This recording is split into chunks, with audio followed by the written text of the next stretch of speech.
जय श्री राम दोस्तों, आप सबका उन्नति एस्ट्रो वाला के यूट्यूब चैनल पर स्वागत है। आज लियो यानी सिंह राशि के बारे में बोल रहा हूँ।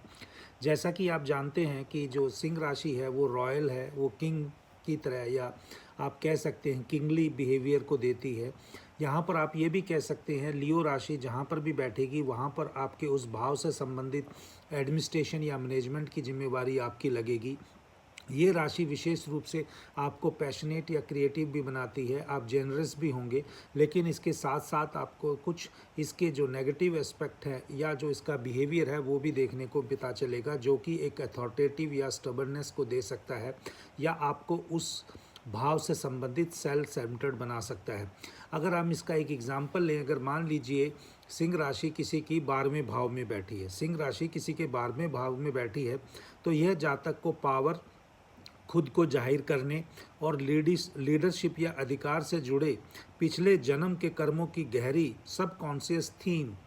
को दिखाता है, जिसके लिए ईगो और सेवा के बीच बैलेंस बनाने के लिए एक स्पिरिचुअल यात्रा की इस जन्म में ज़रूरत होती है, जो शायद छिपी हुई क्रिएटिविटी, अकेलेपन की ज़रूरत और दूसरों को आर्टिस्टिक या इंसानी कोशिशों के जरिए खुद की बुराई से उभरने में मदद करने की और या फोकस करने पर जीवन का उसका थीम बनता है। इसके साथ हम ये भी कह सकते हैं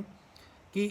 रास्ते में ऐसा, रास्ते के तौर पर आप इसको इस तरह से ले सकते हैं कि रास्ते के तौर पर जो भी आपको बुराई इसमें आती है उससे आपको उभरना है और पावर के पिछले गलत इस्तेमाल को मौजूदा जिम्मेदारी के साथ बैलेंस करना सीखना है। तो इसका मतलब कहीं ना कहीं अगर किसी जातक को सिंह राशि यानी 5 नंबर की राशि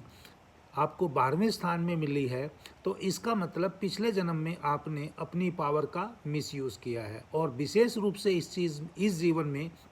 आपको उस पावर को स्पिरिचुअलिटी के साथ बैलेंस करने की ज़रूरत है। तो दोस्तों, ये मैंने एग्जांपल दिया। अगर किसी की लियो राशि वहाँ पर 12वें भाव में हो सकता है कि यहाँ पर सूर्य,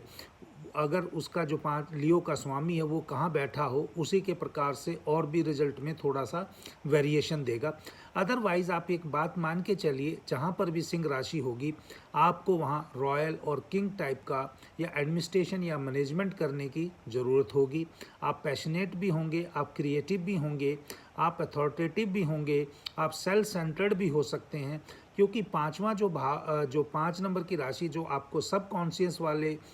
यानी ईश्वर के साथ संबंध वाले हाउस में मिली है, उसका सदुपयोग इस जीवन में करने को बताती है। जय श्री राम।